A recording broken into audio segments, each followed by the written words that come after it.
Hi, everybody, and welcome back to another edition of the Beyond the Cage podcast. I'm your host, Jim Graham. Alongside me is my co-host, Billy Brandt, a.k.a. Big Shot Bill. On today's show, we're going to talk a little bit about that man right there over my shoulder, Mr. Anderson Silva, as finally, after over 7 months of delays by the Nevada State Athletic Commission, finally a ruling on his negative drug result test. Also, a host of UFC matchups have been announced for a lot of their upcoming fight nights, as well as some of their big pay-per-views to end 2015. And finally, we got another fight here. UFC Fight Night Saskatoon, the first time the UFC hits the province of Saskatchewan for Canada. Fox Sports 1 Sunday night. We're going to pick every fight for the 6-fight main card, again, live this Sunday on Fox Sports 1. As I said, I am Jim Graham. He is Billy Brandt. How's it going today, Billy? Pretty good. We got fights this weekend, so I actually have something to do. Should be a lot of fun. 6 good fights lined up for the folks there in Saskatoon, and they should be pretty excited. Like I said, the first time the UFC invades the province of Saskatchewan. So it should be a good one. But before we get to that, like I said, we're going to talk about the man featured behind me, the former UFC middleweight champion and former, or I guess soon to be, not former. What I was going to say is eventual Hall of Famer, Anderson Silva. I think he will get in. And it finally came down from the Nevada State Athletic Commission that he will indeed be suspended for a year, but it is a retroactive suspension, which means that it goes back to the date of the failed test, which I believe was right before the fight, so January 30th or whatever. So technically he's already served about half of that. So realistically, he's only going to be suspended, quote unquote, if you really want to look at that, for about 4 months. And some people were saying, should it be retroactive? Should it not be? And it definitely should be retroactive, just because all these continuances of this case were brought on by the commission itself. There was no petition by Silva and their people to delay this. All these continuations kept on coming from the Athletic Commission themselves. So to me, that's on them. That's not on Silva for the fact he had to wait this long to get this hearing come down. And there's also the thing about him saying he took Viagra or something like Viagra from Thailand, and that's why he failed. It wasn't steroids and all this and whatnot. And I don't know if that's really better to admit that you're taking stuff like that as opposed to steroids. I think, again, Anderson Silva took something he either thought was good or was told was good to help him to try to recover, overcoming that leg injury, which is one of the more common ways to use steroids to overcome injury quicker. And I think that's all it was. I don't think it was something that was giving him an advantage in terms of strength or power or speed or anything of the sort. I think it's just something that he helped recover in the process and ended up having something in it that wasn't supposed to. And it's as plain as that. And does it tarnish his legacy? A bit, but when a guy went on a run like he did, and I don't know if we'll see that again, maybe if John Jones is ever to figure things out personally, we may not see another run like it.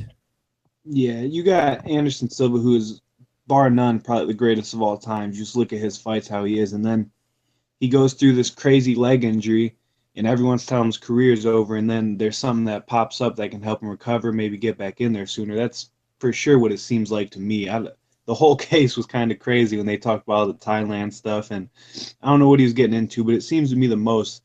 He said, all right, maybe I can get a few more years if I take this. And I kind of not respect that, but I kind of give him a pass for it, and I understand it. That fighting's all he knows. And I guess we'll probably get to see him in February, I think, is by what time his suspension will end. I don't really know if he'll even take a fight or where he'll go from here, but I hope we see him again. It depends. It's really up to him. I think the UFC would let him come back if he wants to. He's cleared out and everything. I personally would just stay retired if I was him. I mean, I would have stayed retired after the leg injury, to be honest. I wouldn't have came back and had that fight against Nick Diaz, especially when after the fight he was saying my family didn't really want me to do this. You know, they were telling me, just stay home, Dad. You know, you don't need to do this.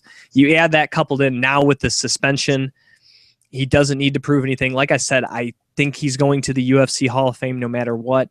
I think when this suspension is up, he should get together with the UFC, do an official press conference, say he's retired. I know they usually wait to the big fan expo to announce Hall of Famers, but honestly, they should just be, look, he's retiring. We're going to put him in the Hall of Fame right now. He's going to be him and Antonio Silva, aka Big Nog, are going to be our ambassadors for South America and Brazil for UFC expansion or something like that, and give him some BS job title. And that's how I think this should play out.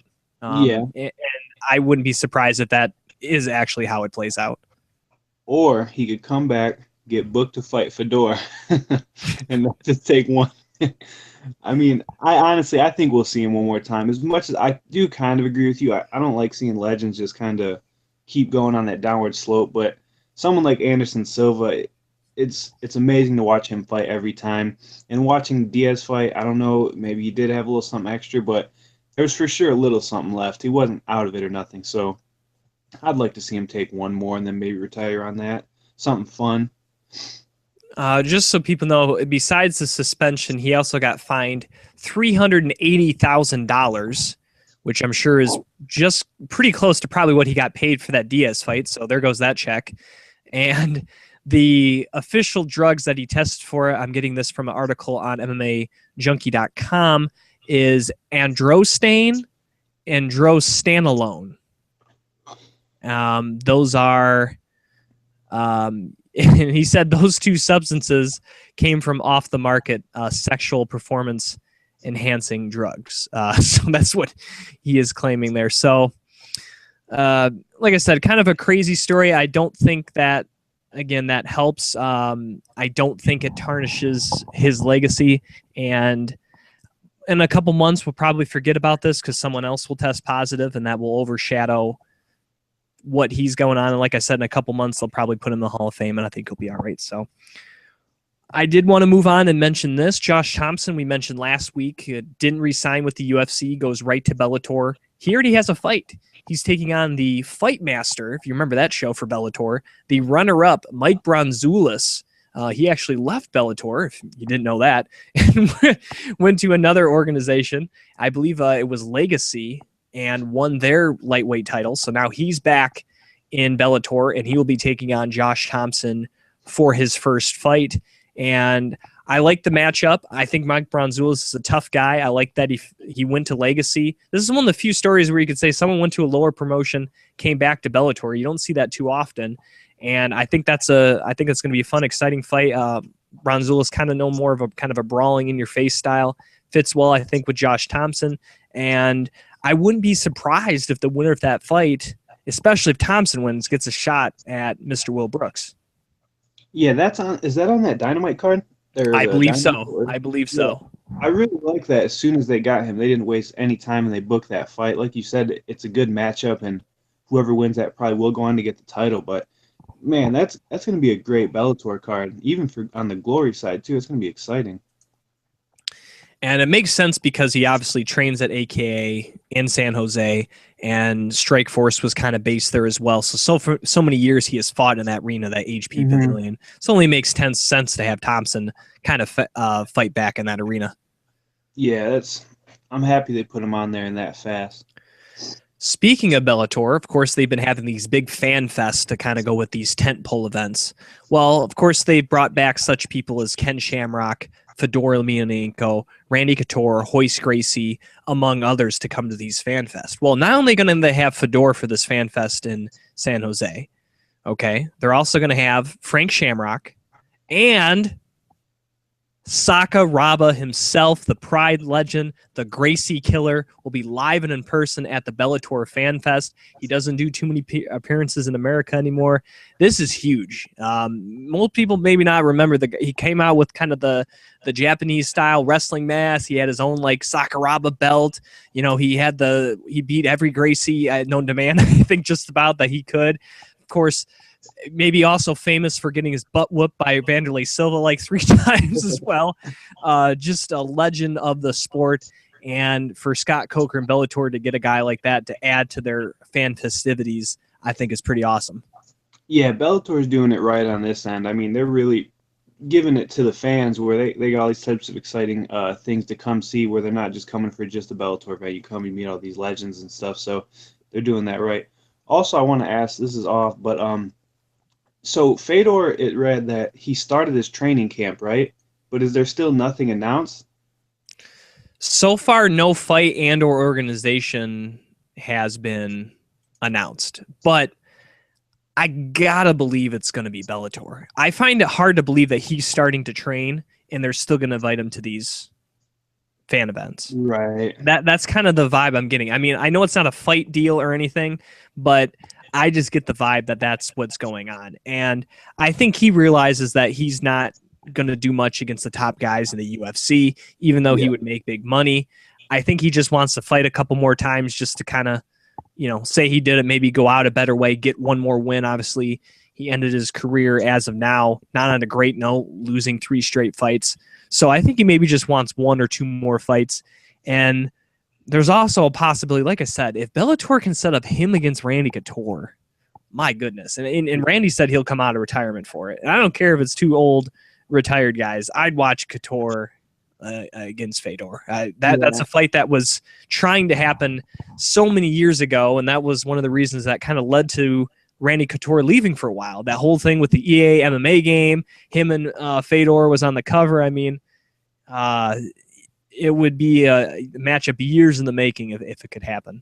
Yeah, and I really don't think the money will be that different for Fedor. I mean, between all the sponsorships you get at Bellator, and obviously they'd put him on one of these huge headlining events like Kimbo, all them guys that have had these huge events. So I think the money's pretty close to the same, and then he can get a few matchups like that the fans really want to see, and he's not going against like top-tier UFC guys right now.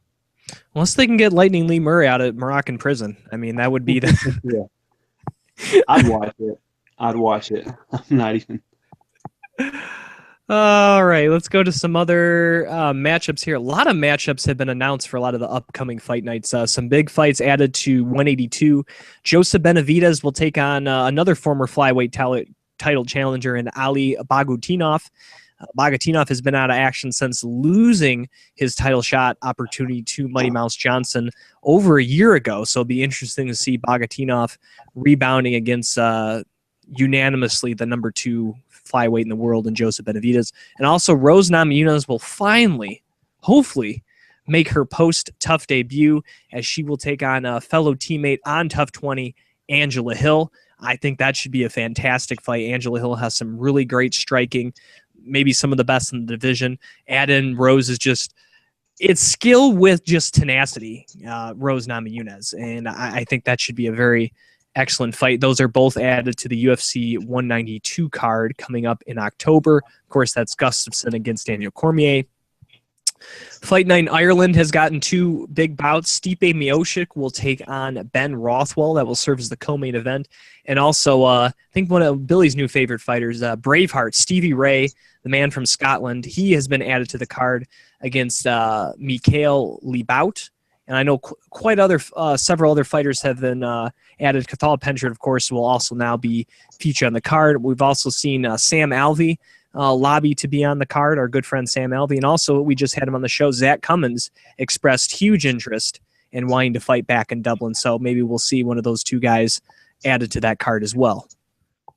Yeah, there's so many good fights. I think they tried getting Gunner on there, but 2 people didn't want the fight. I forget who it was, but so they're adding a lot of people to that card, and all these matchups are so exciting. I mean, seeing Rose out here now, and I'm so excited. There's so much good stuff coming up towards the end of this year.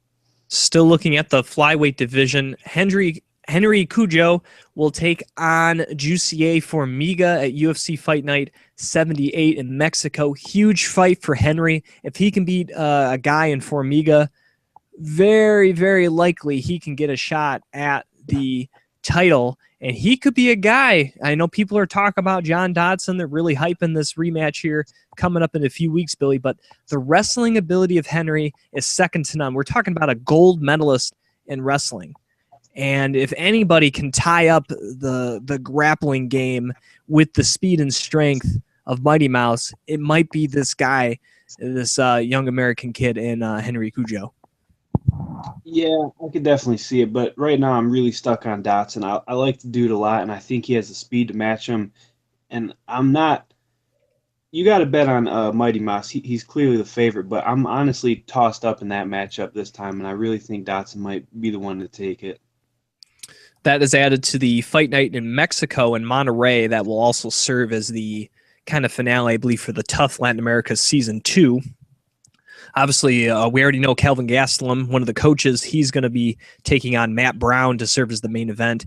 And I don't think they've announced who the other coach, Efrain Escudero, is fighting yet.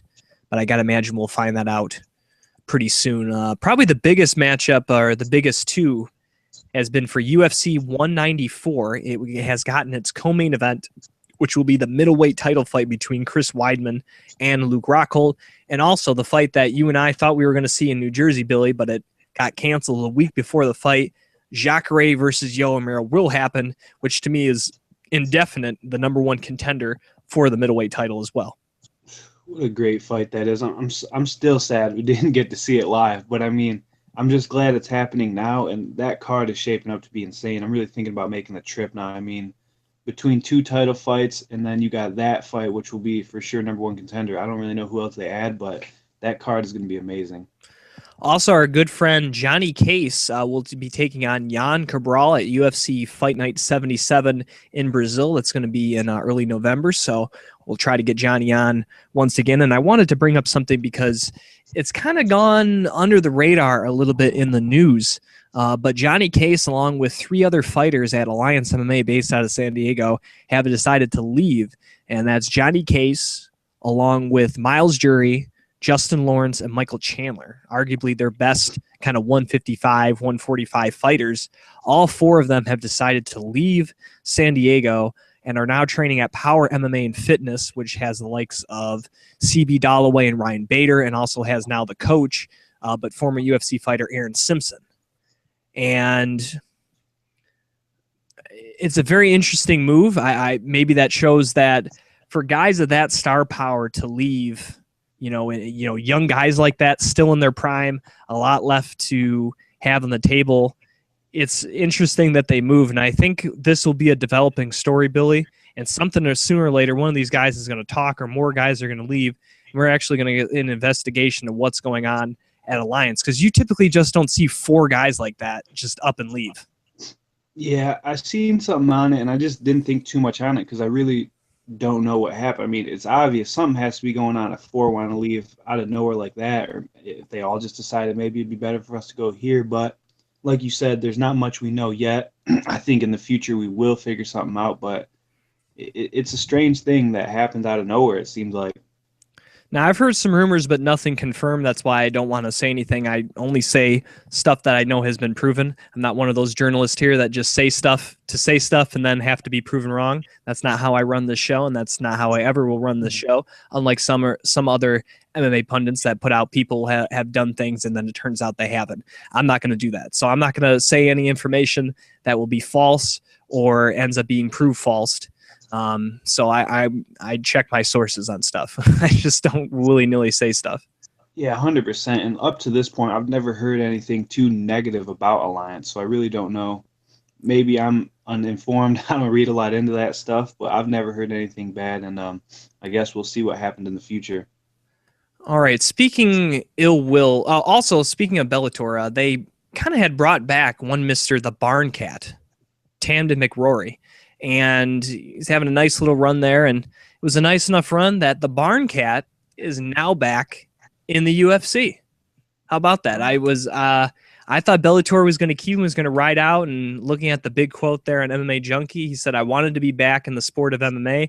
He was able to come back, new weight class, find himself, and boy, it's going to be fun to see the Barn Cat back in the UFC. I thought he had he was one of those weird guys, when you looked at him, he didn't look like much, but he put on some good fights. So, and he had a nickname, the Barn Cat. I mean, who has that nickname? So I'm excited to see the Barn Cat back in the octagon. Yeah, I put way too much thought into nicknames, as you can tell throughout this podcast, whether it's Braveheart, Barn Cat, or the Dirty Bird, whatever it is. But I'm a fan, and I'm going to watch. I'm excited to see him in the UFC. All right, we got a couple of more quick headlines here. Glover Teixeira, fresh off his win in Nashville, I just saw him, already has his next fight. He's going to take on Patrick Cummings at UFC Fight Night 77 in Brazil. I don't think that's the main event. That's probably going to be the co-main event, but that's a pretty big matchup there. A win by either, man, that puts them kind of right back in the thick of things at 205. Yeah, I think it's tough for Glover because I feel like he only wants the top right now, but it's kind of booked up, and it's like the next best matchup for him because it's kind of weird how it strings like OSP knocks out Cummins, Glover beats him, and then gets Cummins. But I mean, Cummins has looked impressive, and it's going to be a good fight. It's going to be a different fight for Glover as far as the grappling edge. He's not going to be able to do what he did to OSP. And the thing for Cummins is, I don't know if you saw the pictures after his fight there with Fejao. This was just a couple weeks ago. His face was tore up, man. I'm more surprised that he booked this matchup for November than Glover. You know, it's not surprising me Glover's already, booking a fight, but I was like, man, Cummins might not fight this year, so I guess he heals quickly or something. So I give a lot of credit to Cummins for, first of all, surviving through that punishment, even though he obviously won the fight, and then now taking on the best guy he's ever fought in, I shouldn't say that because he did fight Cormier, but best guy he's ever fought when he's had proper notice. I'll put it that way because the Cormier thing was really short notice, and he had never fought at any type of level, so I kind of almost disregard that fight. But yeah, this is a big fight at 205. Yeah, and Cummins has really been nothing but impressive for what I thought. I mean, going into the Cormier fight, I really didn't expect anything from him, and we kind of got that, and I was kind of like, but ever since, I mean, he's been a beast. He got caught in the OSP fight, but aside from that, he's been a straight monster. So good for him on making this little run. Now, a couple of weeks ago, we announced that Mark Hunt will return to action fighting in Australia, his home country, for the big pay-per-view there, UFC 193. An opponent wasn't been named, but it looks as though we're going to get the rematch we all deserve, Billy. Mark Hunt, Bigfoot Silva 2, Australia, arguably a top 5 fight in UFC history, and definitely the best fight ever to end in a draw in UFC history. And we're going to see what happens when these two big dudes start swinging at each other once again in Australia, and I can't wait. Yeah, when you just think of fights where, I mean, throw technique out the window, everyone loved to watch that fight. I don't know one person. I remember I had friends over that have never really watched UFC, and they were on the edge of their seat. That fight was so good. So I'm so glad we finally get to see it, and I hope we get close to the same fight. I don't know as much about how Bigfoot looked recently, but we just had that win at 190. Remember, he knocked out the Hulk.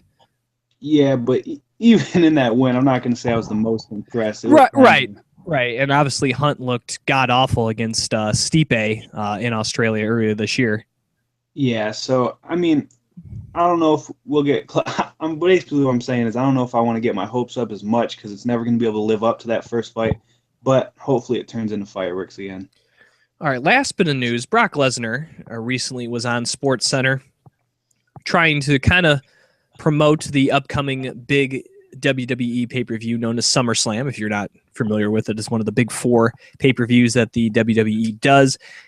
Also kind of talking about the UFC as well, talking about why he turned down the shot. And also, speaking of shots, he took a couple shots at Dana White saying, wrestling may be fake, but it's still entertainment and it's still fights, quote unquote. You're still promoting something. And whether or not it's the WWE or the UFC, Vince McMahon's pretty much doing the same thing. And he goes, if you can't watch WWE and be entertained by it, he goes, then I don't know what will entertain you. And he also went on to say that Vince McMahon is a better promoter than Dana White, also in the same aspect. And I think you take a look I think Vince McMahon is a better businessman than Dana White. The way what he's done from regional promotions, combining it, taking what his father did, and making this huge global international phenomenon, one of the longest running TV shows with great ratings almost every week with like Monday Night Raw. I think what he's done as a businessman has been great. Promoting the fights and the fighters themselves, yeah, is one thing, but so many guys come and go in WWE. There's always a nice churn of roster. I don't know if that's all him, but as far as promoting what fights, I think Dana White's good, but I would say as far as a business side and being a businessman, taking what, whether you say it's fake or fights or however you want to put it, taking what he does and turning it what WWE is, I would say Vince McMahon is probably a better businessman. But as far as promoting fights, I don't know if there's that much of a difference between the two. Yeah, 100% on the business end, because for me on paper, if you took, all right, we got these fake, whatever you want to call it, in WWE doing all this ridiculous stuff, and then we got MMA fighting, I would think MMA would win every time. It's just real. There's that grittiness, but Vince has clearly done a great job to how huge that is, and even that's why people like Brock are going to stay over there, because there's just more money in it for them too. So I don't want to say I'm agreeing, but maybe Vince is a little better all around. Brock knows firsthand. He's worked with both of them. Now, I don't know what goes down behind closed doors. Dana White's a lot more vocally, publicly about certain aspects of the sport and fighters and whatnot. What Vince says behind closed doors, I don't know.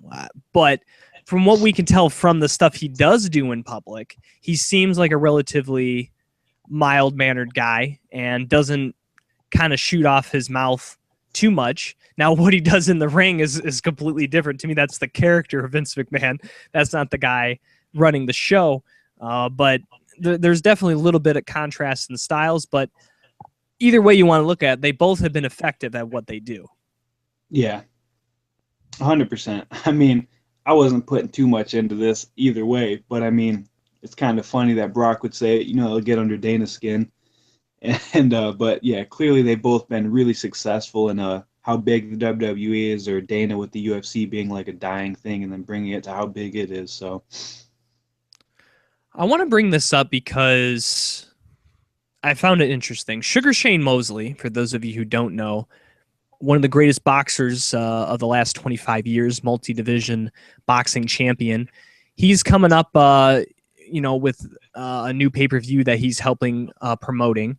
And he decided to add a female fight to his upcoming pay-per-view against Ricardo Mayorga, which is a big fight in boxing. And he said the reason he added is because he felt that it's an embarrassment that boxing doesn't show women the respect that the UFC and mixed martial arts at large has had. And he's saying that he's trying to stand up for women in boxing, kind of in light of Ronda Rousey. And I kind of get what he's saying. I think, especially the UFC, I mean, how they're in fact, not even just the UFC. I mean, it's probably embarrassment for a lot of sports. I mean, name another sport where you will see the female counterparts to the male compete in the same arena at the same time as the males and really not get paid that much different. Name another sport. Yeah, there isn't one. I don't think there's a sport that there isn't. Like UFC's women's division might be like, I'd say I don't want to say the best women's sport. I mean, there's high stuff for tennis and everything, but it's treated at the highest regard, like it's just the same almost. Tennis would probably be the next closest. In fact, you could make a case that women's tennis is probably more viewed than men's tennis. Yeah, be close. They've I think also the field has been a little more competitive in women's tennis. I mean, sure, you've had the Williams sisters, but you've had Sharapova as well kind of rise up, whereas you look at the men's side, you pretty much just had Nadal and Roger Federer. Now maybe Andy Murray. But, for so many years, it was Federer dominating, and he didn't have like a rival, quote unquote. And in the women's divisions, sure, Ronda has emerged. Ioana's not quite at Ronda level yet, but she projects that high. And obviously the amount of female fights, the attention they've garnered, like we said, the fact that they're kind of right on there with the men's. I didn't think about tennis, but tennis is probably the only one where they kind of compete at the same time, and the pay's just about the same. So that's probably the only other major sport I can think of. Yeah, I can't think of another one. And do I think he believes this as much as he's just trying to find a women's star because he sees the success of Ronda and how that works? Maybe. But I mean, either way, it's good. I'll put it this way. It's not it's not a bad move for Sugar Shane to do this. Yeah, exactly. I'll say it that way. You know, whether this gets a couple more people to watch his pay-per-view and buy it, give him a couple more extra money, maybe that's what he's thinking, maybe he's not, but I don't know Sugar Shane personally, but from what I have seen him in his fights, he seems like a pretty, you know, he's not Floyd Mayweather or anything like that. He seems like a relatively good dude. So I got to imagine he's doing this pretty sincere. I don't think he's doing it because he think it may equal more money on his. But I mean, he's made a lot of money over his career. I doubt he's hurting too much. Imagine if you found like Joanna and Jacek level striking, and she's that dominant in like boxing on the feet. She'd be a star no matter what. Like if Joanna was in just straight boxing and being that dominant on the feet, I think she'd be a star. All right, well, let's get to fights. Let's talk some fights here. UFC Fight Night 74, better known as UFC Fight Night Saskatoon, coming from the SaskTel Center, or the SaskTel Center in Saskatoon, Saskatchewan, Canada. Say that 5 times fast. 6 fights will be shown on the main card. The first fight, speaking of the ladies, coming in the women's strawweight division. Kind of an under-the-radar matchup, Billy, but I think it has major implications as Marina Moroz takes on Valerie Letourneau. Looking at Moroz, 1-0 in the UFC, undefeated in her career, 6-0. 5 of her 6 victories are by submission. Her UFC debut, she did what many consider the impossible. She had a huge upset over top 10 ranked Joanne Calderwood, submitting her in the first round via armbar at UFC Fight Night 64. Letourneau has kind of gone under the radar here. She's already 2-0 in the strawweight division. Her last fight, she took on the first female runner-up for the Ultimate Fighter, Jessica Rakoczy, at UFC 186, and 4 of her 7 career victories are by knockout. She is currently riding a 3-fight winning streak. Her last loss to current #1 contender, Claudia Gadelha, by decision. So this is a huge matchup here. I think Letourneau, she maybe has some of the advantage. She's from Canada.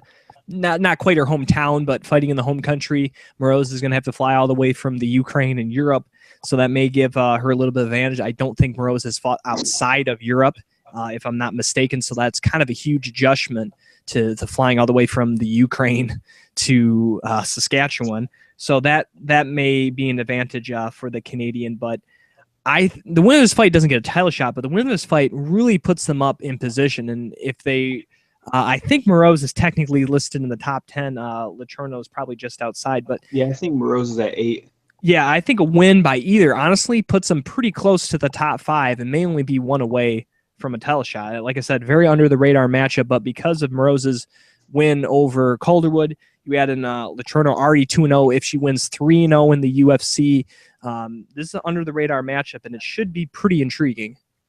Yeah, I'm not gonna lie. I feel like I should remember Letourneau's fights a little more, but Moroz is coming off this huge upset victory, so she has a lot of hype around her right now, and I think for her it's more bigger on title implications because she sort of has that hype.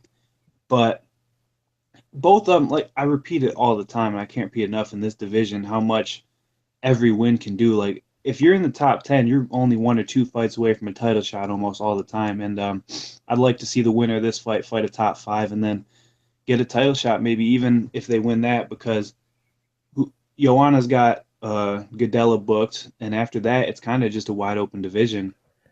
What I would like to see in terms of #1 contender, because we know Carla's going to be out. I think Calderwood... I really like to see Calderwood against Tisha Torres. That could possibly be a #1 contendership. But I think if Paige Van Zandt gets by Alex Chambers, and by all accounts she should, that would put her 3-0 in the division. You have Van Zandt against the winner of this fight. You can make a strong case that kind of how that accumulates. Whoever comes out of that, of these 4 ladies, maybe not Chambers, but at least Van Zandt or one of these 2 could definitely be deserving of a title shot. That's exactly what I'd like to see, the winner of that fight versus the winner of this fight. As far as Paige goes, because I'm afraid they're going to try and throw her into it too fast. Like if she beats Chambers, they try and throw her at Joanna. And I love Paige, but that's not going to be a good fight. She's different than anyone she's touched yet. So I don't know if I quite want to see that yet. I'd like to see her fight one more, even if she beats Chambers for sure. I think that's probably going to be the case, because I think if she thought she was super ready, I don't think she puts a fight against Alex Chambers. because we kind of mentioned that when that fight was announced. Yeah. This is a girl that should have got beat by the girl Paige just beat in Kylan Curran. Mm-hmm. And, she, don't get me wrong, she persevered, she got the victory and all that, but she was getting her butt whooped pretty bad against Curran. So to me, it's kind of a downturn. Like we said, we thought maybe Rose Namajunas would factor in for a next fight. Obviously, to me, that's a jump in competition, but we didn't get that. So that's why I was thinking possibly the win this. But like I said, in the meantime, that Calderwood Torres matchup, I think it's got to be booked somewhere. Oh yeah. But all right, let's continue on with this one though.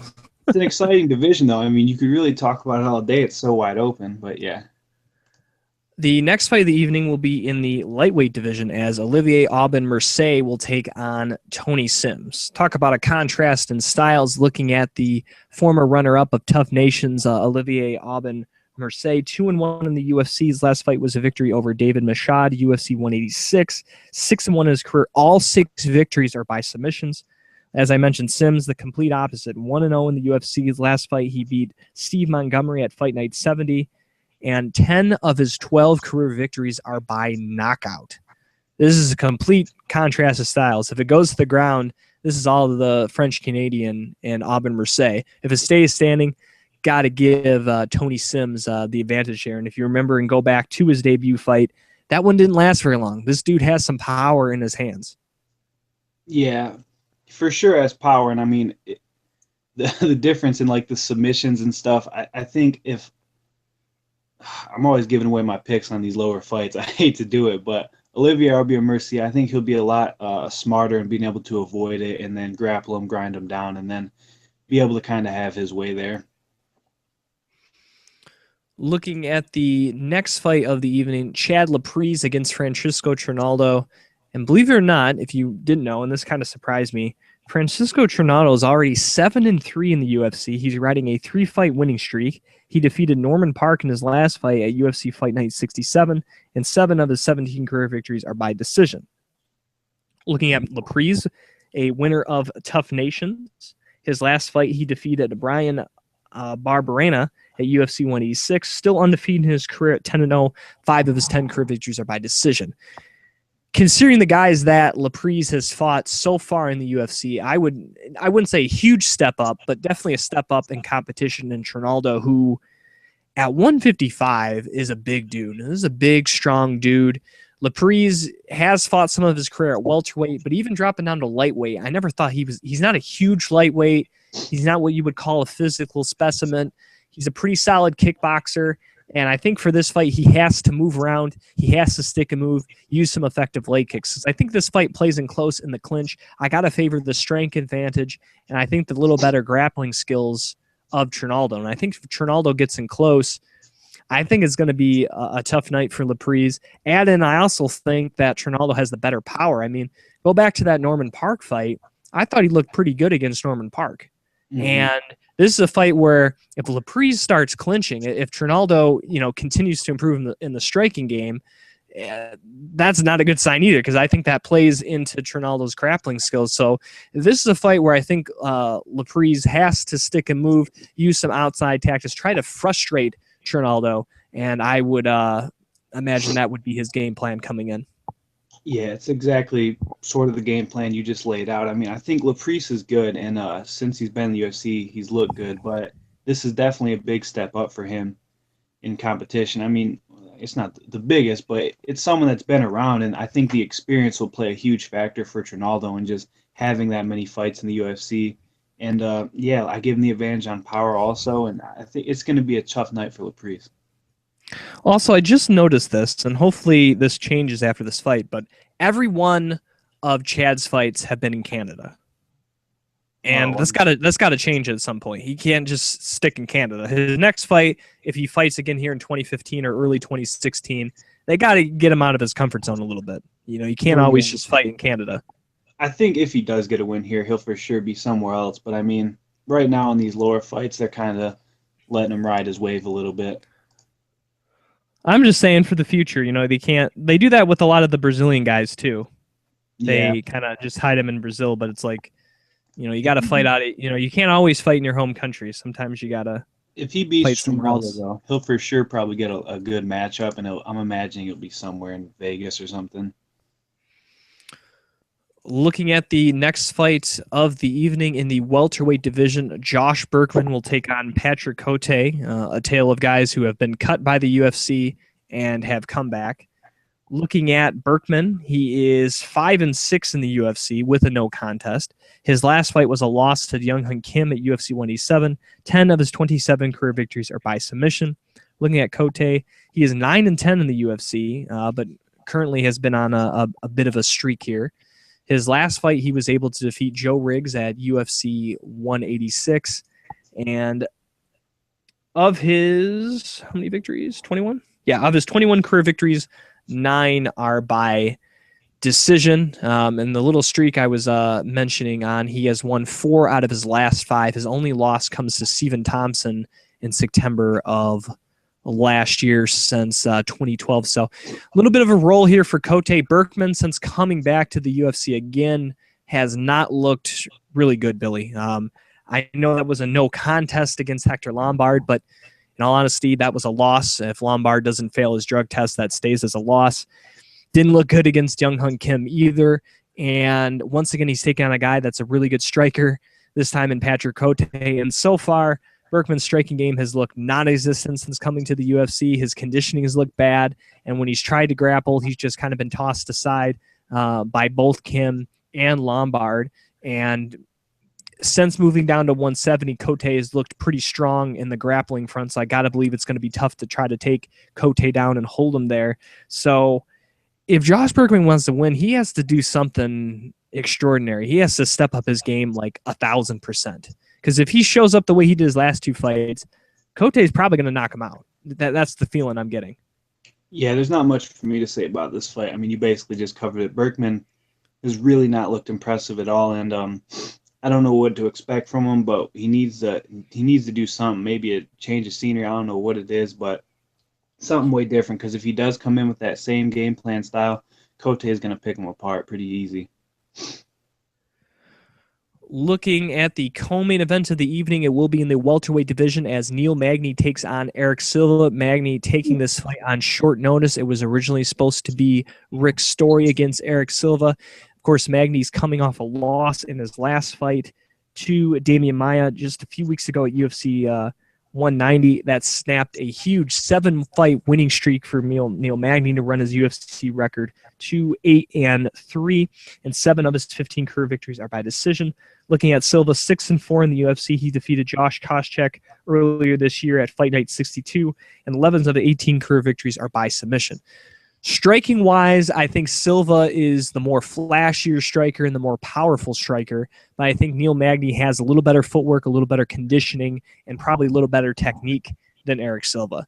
Grappling, obviously, Neil Magny's probably going to be slightly bigger, slightly stronger, has that long reach, solid wrestler, but as far as jiu-jitsu skills go, Eric Silva is a guy who has pulled quite a few tricky submissions off, and he is a guy that you typically don't want to be on top of. He's a tough guy, whether he's on top or bottom. He's very tricky, and obviously Magny's downfall last week is he got schooled by the jiu-jitsu wizard known as Damian Maia.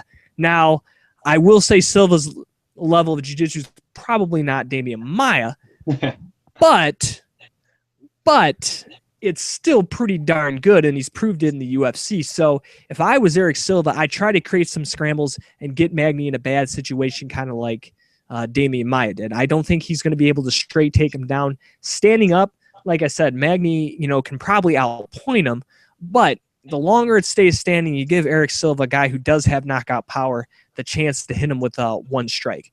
So if I was Eric Silva, knowing the great conditioning of Neil Magny, probably better conditioning than me, I'm coming out firing on Neil Magny. I'm trying to attack him with strikes, maybe force him into something stupid, or maybe I drop him and then get a submission. Because I feel if he comes out flat, playing things at range, you play right into Neil Magny's game, and by the time you realize that, I should have done that more, your gas tank isn't good, and he's keep on going. That's how I feel that fight. And so if Neil Magny can get out of the first round, I feel he can win this fight. But if Eric Silva just lays back, I don't think he can win this fight. Yeah, there's a lot of things to look at in this fight. One being, I know Magny just fought 2 weeks ago, so I mean that changes a lot looking at it. And I'm not counting too much into the whole jiu-jitsu thing because Damian Maia has done that so many times with so many elite people. Like he's just that good. So I don't want to sit here and say, oh, he's going to struggle with it because that's just Damian Maia being at a different level. But I think this fight was turned more into just a straight striking match. And on the technical side, I give Magny the edge more often. I think he'll get the better of him. But Eric Silva has the more flashy, powerful strikes, like you said. So honestly, I think it's kind of a coin flip, and I think he'll just stay standing.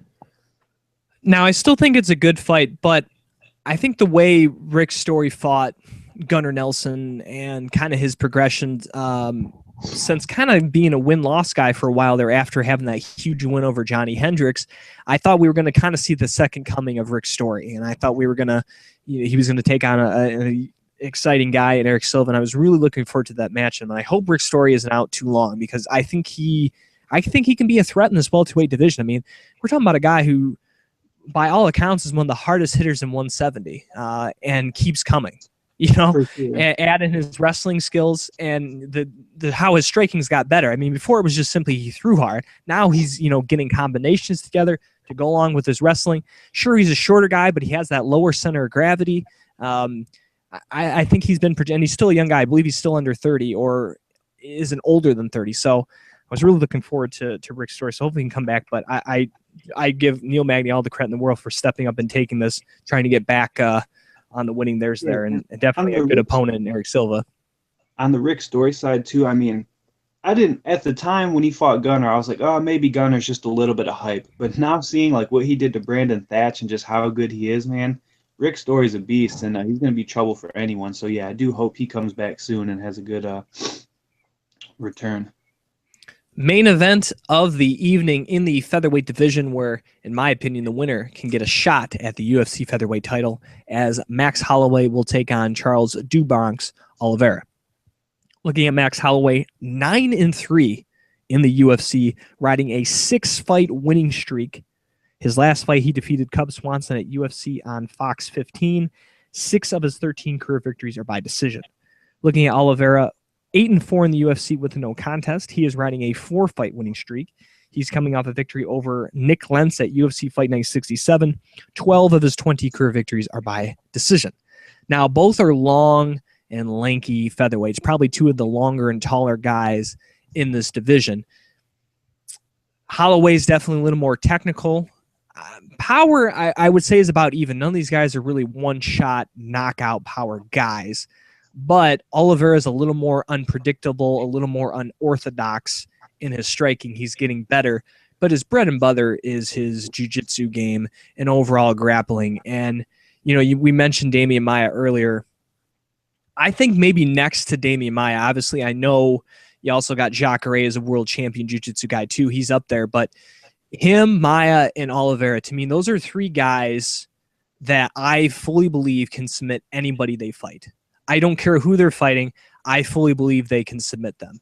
And there's no doubt in my mind that Oliveira could submit Max Holloway. I just find that completely possible. This guy is just so tricky, and he's so good at jiu-jitsu, and he's proved it so many times that if this thing goes to the ground, I know Max Holloway has progressed great, but you don't want to mess with this dude on the ground. You just don't. If he's on the ground in a scramble, just get away from him. Just don't be close to this guy at all. That's really the MO. And if it stays standing, Max Holloway keeps that range, pretty much do what he did to Cub Swanson, Billy. He can walk away with his 7th consecutive victory. But if there's a weird scramble, maybe he gets caught with one of those unorthodox punches, and we see Oliveira, going after him, it could be a wrap. This guy wraps up submissions. He doesn't, he doesn't fail at 5 submissions. He only needs 1 to get you. The X factor in this fight is 5 rounds. Neither have been 5 rounds before. Oliveira's had some weight issues at 45. He has missed weight before. I haven't seen that from Holloway. I got to give a slight edge to conditioning to Holloway. And this thing does go into championship rounds. I'd favor the Hawaiian. But again, it just can't hit the floor because it's not just killing technique. It's just muscle memory with this guy. You can't really predict what he's going to do. Yeah, I mean, it's sort of just the basic grappler versus striker. And I think looking at what Holloway's been able to do, I'm so hyped on Max Holloway right now. Just thinking he has 12 fights and he's 23. That's 12 fights in the UFC and he's only 23. That's insane to me. And very impressive wins. I mean, what he did to Cub Swanson or Corsani, he's looked very impressive. So I think if it stays on the feet, Holloway should be able to find his distance and pick him apart. But if Oliveira can get him on the ground, just as you covered, I mean, not many people in this division could have like a confident thing of being on the ground with him. So if Oliveira gets him there, Holloway's going to be in trouble. If Holloway can keep it on the feet, I think he should be able to dominate this fight. With that said, let's get to picks. UFC Fight Night Saskatoon from Saskatchewan in Canada. First fight of the evening, women's strawweight division, Marina Moroz against Letrino. This is a tough matchup here. Obviously, we know what Moroz did in her fight against Calderwood, but maybe somewhat of an upset here. I'm going to go with Valerie Letrino in this fight. I'm going to go with the Canadian. I think Moroz, I'm not saying she's a one-off fighter. That's all she's going to get, but I think fighting not America, but North America for the first time might be a switch for her. So I'm going to go with the Canadian in this one. All right. I think, oh man, that's tough. You threw me off there. I'm going to pick Moroz though. I just think she's got too much going for her right now with hype over that upset win, and it's kind of her time to make a run. Olivier Aubin-Mercier against Tony Sims. I think Sims definitely has a chance, to be quite honest. I really do, but so far he's only fought in Canada, and he hasn't had any trouble other than fighting his countryman Laprise. So I'm going to go with Olivier Aubin-Mercier to take this one. Yeah, I'm not going to butcher his name, but I like Mercier. I think he'll be able to fight the smarter fight, wear Sims down. We calling him OAM? I like that. It's better than me butchering his name every time. All right. Chad Laprise against Francisco Trinaldo. I'm going to go Francisco Trinaldo, man. I think Laprise, he's good, but he hasn't really impressed me since the Ultimate Fighter. So I'm going to go with Trinaldo here to continue his winning streak. Yeah, I'm on the same page with you there. I think Trinaldo has too much experience. He has more power, and I think this will be a big step up for Laprise, but I think Trinaldo gets the win. Patrick Cote against Josh Berkman. It seems like Josh Berkman's towards the end of his career here, even though he was almost the same age as Cote. But I'll go with the Predator, Patrick Cote, to win this one. Yeah, I like Patrick Cote. Berkman hasn't done nothing too impressive since I've seen him in the UFC. Co-main event of the evening, welterweight division, Neil Magny against Eric Silva. I'm not saying Neil Magny, even on short notice, won't be ready. This is a tough guy to take on short notice. I'm going to go with the Brazilian Eric Silva. I feel Neil Magny definitely can win and has the skills to, but I like Eric Silva in this one. This one's so tough to me because Silva's so dangerous on that one strike thing, but I'm going to go with Neil Magny. Neil Magny, I think he's had too much success. I don't think that Damian Maia thing is going to factor in. I think he's going to really want to get back on there. Max Holloway against Charles Oliveira for the main event of the evening in the featherweight division. Oh, man. I feel like when I pick against Oliveira is when he wins. That's what I feel like. But if I pick him, he's going to lose. So I think he'll be able to keep it standing, a little better conditioning, a little more technical. I'm going to go with the Hawaiian Max Holloway, the blessed one, as he's known as, to win this one. Yeah, I like Max Holloway a lot. And honestly, I think he might be a future champ. I mean, I for sure, if he strings a couple more wins together, want to see a rematch with whoever it is, Connor, Aldo, whoever. But I think Max Holloway's been looking good, and I think he'll win this and keep moving forward. Before we end the show, of course, we are just 4 likes away from giving away a signed photo from UFC fighters Sam Alvey and Jessica I. So if you haven't done already, please go to our Facebook page, facebook.com/Beyond the Cage Podcast. Like us, share it with everybody. We want to give these photos away. So they're free. We're giving them away for free. So go like our page. We'll start a contest to give those away. And also our good friend AJ Hiller got some big news coming up in his huge MMA Classic Expo over in Syracuse, New York, October 3rd and 4th. That is a Saturday, Friday and Saturday. A lot of big fighters he's announced. He's going to have UFC Hall of Famer Dan Severn was just announced there, and he just signed a deal with Claudia Gadelha is going to be there. So other strawweight fighters such as the first ever strawweight champion Carla Esparza, Feliz Herrig, they're going to be there. Stipe Miocic is going to be there. Also UFC 1 fighter Art Jimison is going to be there. I'm probably missing some names here, Billy, but a lot of names are going to be there. So if you're looking to go, definitely go. If not, though, if you don't think you're going to get to Syracuse, he's doing a really cool thing. He's doing a thing where you can go to the MMA Classic Expo website. You can actually buy a ticket or individual fighter tickets and send items to mail in to get signed. So if you can't get there, you don't have quite the money, but you still want to get autographs, he's not going to let you down. If you want Dan Severn's autograph, you're going to be able to get Dan Severn autograph. And obviously more fighters still be announced for this. So that is the cool thing too. If you aren't able to get to Syracuse, New York there the first weekend of October, you still can get in some autographs. So again, search the MMA Classic on Facebook and also the website, the MMA Classic, or of course, it'll probably be a direct link off of our good friend AJ Hiller's website, MMASignaturesusa.com, your number one source for autographed MMA memorabilia in the world. Anything else to add, Big Shot Bill? Nothing much. Like the Facebook page, get on that contest, and check out the MMA Classic. For Billy Brand, you can follow him on Twitter at WBrand21. I'm your host, Jim Graham. You can follow me on Twitter at Jim Graham. Thank you for listening to another edition of the Beyond the Cage podcast.